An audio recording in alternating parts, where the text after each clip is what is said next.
পেরেশানি ও বিপদে পড়লে নবীজি সাল্লাল্লাহু আলাইহি সাল্লাম একটি দোয়া পড়তেন। এই একটি দোয়া যদি আপনিও পড়তে পারেন, আল্লাহ পাক রব্বুল আলামিন আপনার পেরেশানি দূর করবেন, আপনার বিপদ দূর করবেন, আপনার অভাব দূর করবেন, আপনার কষ্ট দূর করে দিবেন।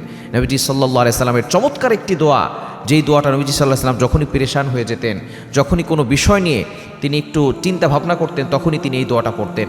আর আল্লাহ পাক রব্বুল আলামিন ওই সময় এই দোয়া বদৌলতে আল্লাহ পাক রব্বুল আলামিন ওই পেরেশানি নবীজি সাল্লামের দূর করে দিতেন। সুতরাং এই দোয়াটা বেশি বেশি পড়ার চেষ্টা করবে। যখন আপনি দেখবেন যে আপনি কঠিন বড় বিপদে পড়ে গেছেন, আপনি টেনশনে পড়ে গেছেন, দুশ্চিন্তায় পড়ে গেছেন, যারা ফার্স্ট্রেটেড পিপল আছেন, এই দোয়াটা পড়বে।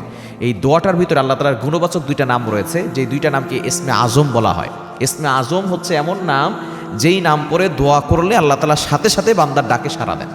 ইসমে আজম সূরা বাকারার 255 নম্বর আয়াত, 3 নম্বর পারার 1 নম্বর পৃষ্ঠার 8, 9, 10 এই আয়াতগুলোতে, বিশেষ করে এই লাইনগুলোতে যে সূরা বাকারার 255 নম্বর আয়াত রয়েছে, সেখানে আল্লাহ পাক রব্বুল আলামিন এই নামের ভিতরে, এই আয়াতের ভিতরে কয়েকটা গুণবাচক নাম রয়েছে। এই নাম পড়ে দোয়া করলে আল্লাহ তাআলা সেই দোয়াগুলো তাড়াতাড়ি অ্যাকসেপ্ট করেন, কবুল করেন।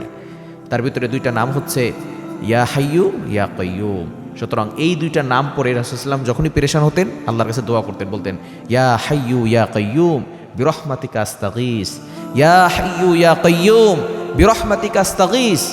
এভাবে যদি আপনি পেরেশানি অথবা বিপদে পড়ে গেছেন, অভাবে পড়ে গেছেন, কষ্টে পতিত হয়েছেন, এই দোয়াটা পড়বেন, ইয়া হাইয়্যু ইয়া কাইয়্যুম বিরহমাতিকা আস্তাগীস।